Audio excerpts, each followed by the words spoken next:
Le président de la Commission de la Communauté économique des États de l'Afrique de l'Ouest, CEDEAO, Jean-Claude Brou, sort enfin du silence. Il a affirmé le samedi 15 janvier 2022 que les sanctions imposées au Mali visent avant tout les autorités, dans une note sur sa page Twitter.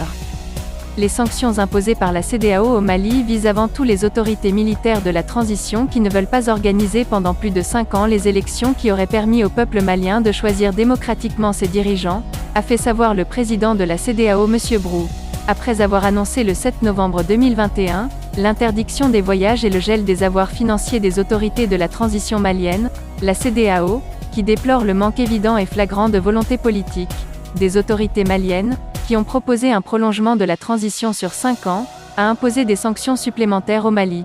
Le dimanche dernier, la Communauté des États de l'Afrique de l'Ouest, CEDEAO, a infligé des sanctions supplémentaires au Mali, notamment la fermeture des frontières, la suspension des transactions commerciales, le gel des avoirs dans les banques centrales et commerciales et la suspension de toute aide financière de ces institutions financières.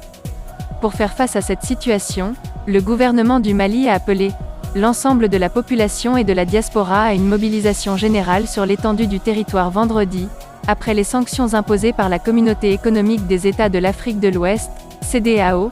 Ensuite, le gouvernement a décidé de l'élaboration d'un plan de riposte pour sauvegarder la souveraineté et préserver l'intégrité du Mali.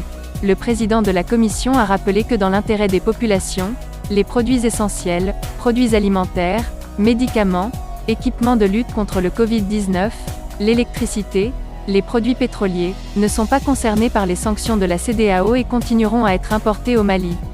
Politique.